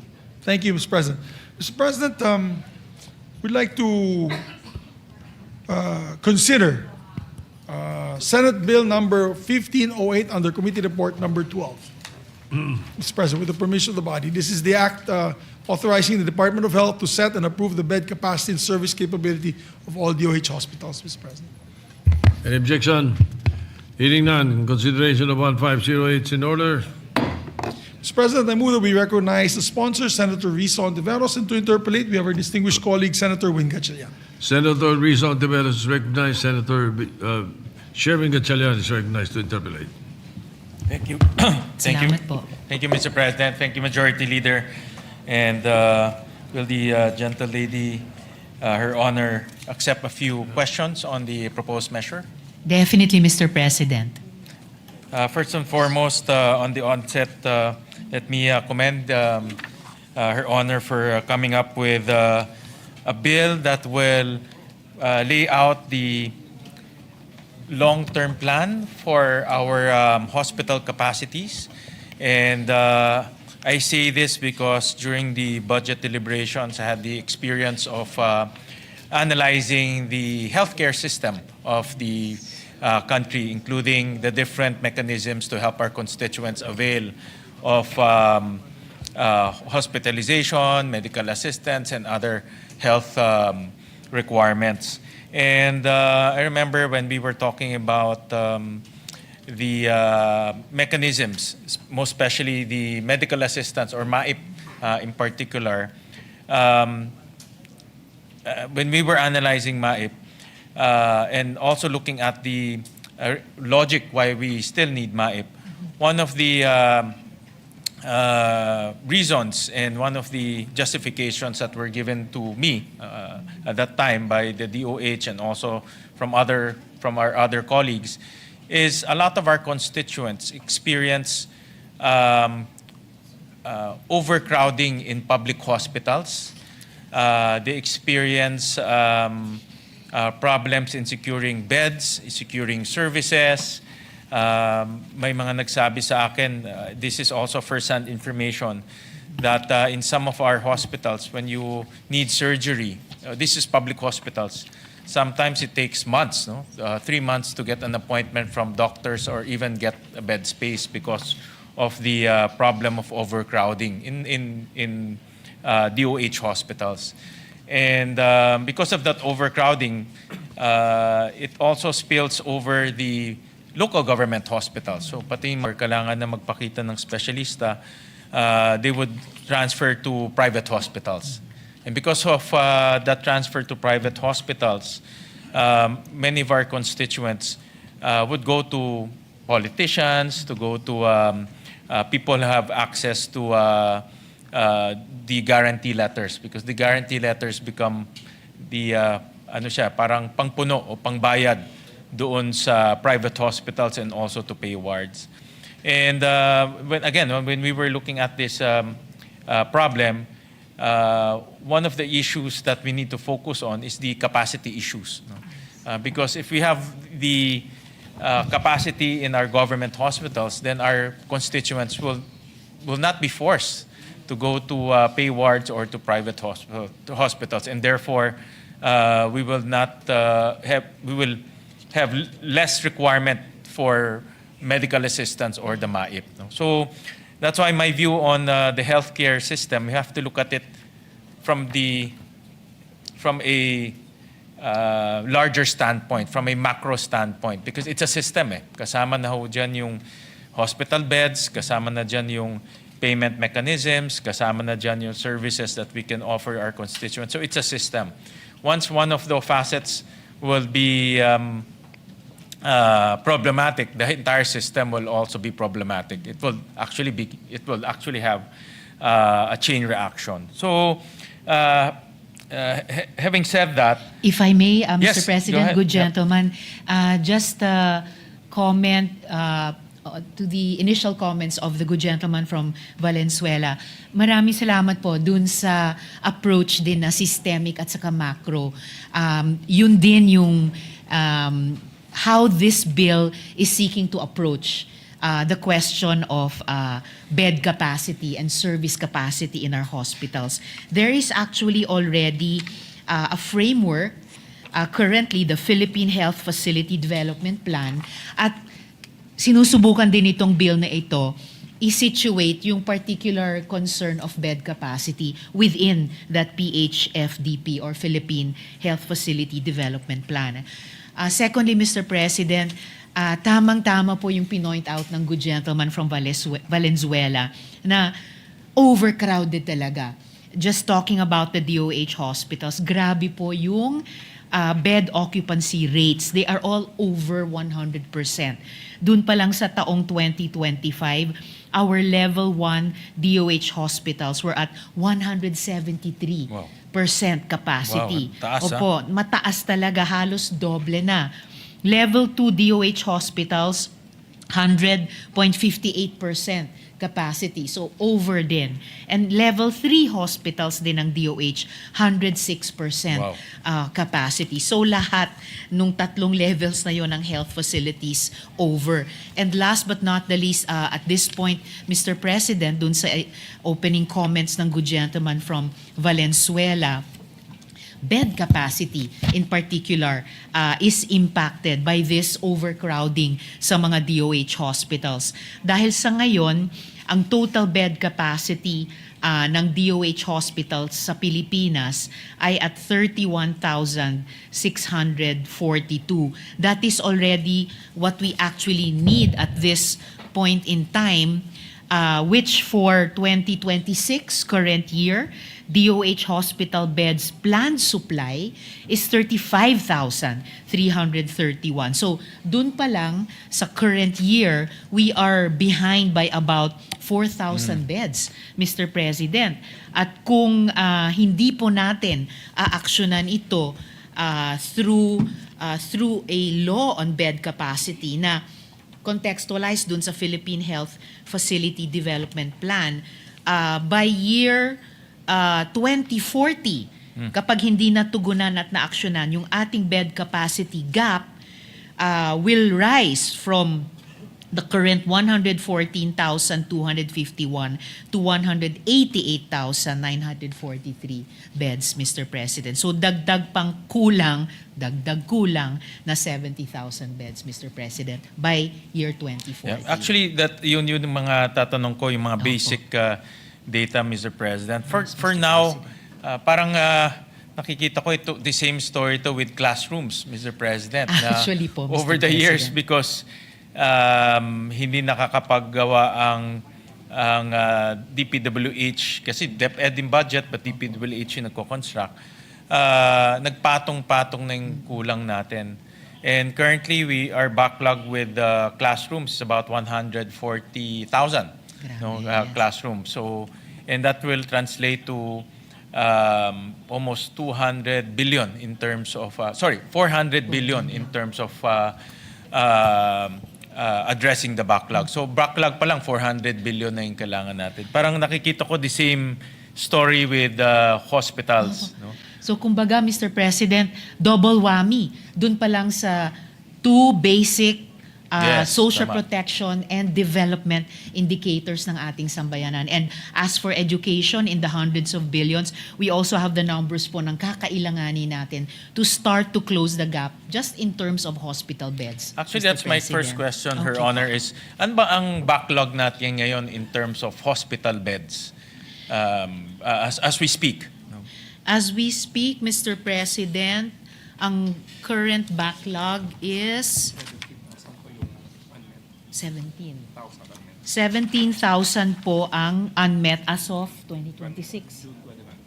As of June 2025, Mr. President, a little more than half a year ago. And then you mentioned 17,000 ang backlog natin. Backlog, opo. And then for 2026, ilan po ang ipapatayo para ma-address po itong backlog?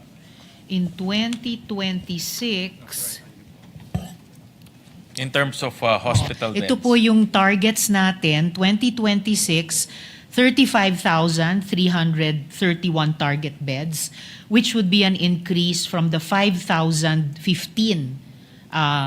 capacity or target beds? Last year po, parang increase po yan for 2026. Okay, increase for 2026. At yung target beds na yon, increase of 5,015 would cost us, eto na po Mr. President, ang price tag, 32.1 billion pesos, Mr. President. So, if my notes are correct, ang backlog natin as of 2025 is 17,000. Opo. And then we will be constructing 35,000 for 2026. Tama po ba? So, in That's that right, word, Mr. in other words,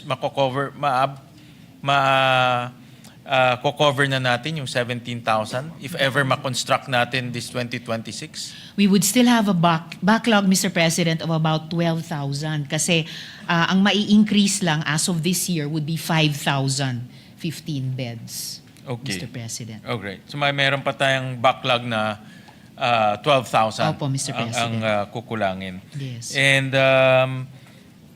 that backlog of 12,000, how much do we need to fulfill that backlog? How much would we need?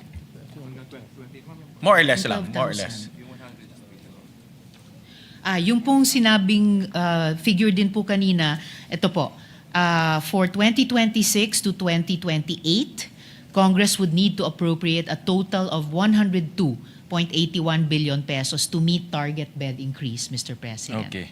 So kailangan ho natin 102 billion. Opo, Ang over laki the rin. next 2 years. Yeah, over the next year, just to catch up. This is only to catch up, Yes, no? Just to catch up, Mr. President. And then we're not even talking about yung, of course, if our population is growing, obviously the need for hospital beds is also growing. So hindi pa natin pinag-uusapan yung growth. This is only to catch up with our backlog.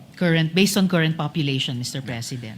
Mr. President, for honor, how will this bill address the backlog? I understand that it will be now there's the health facility development plan, which is parang roadmap to, no, on Opo, how Mr. to President. address the backlog and necessity. But how do we paano po yung process of addressing the backlog under this proposed measure?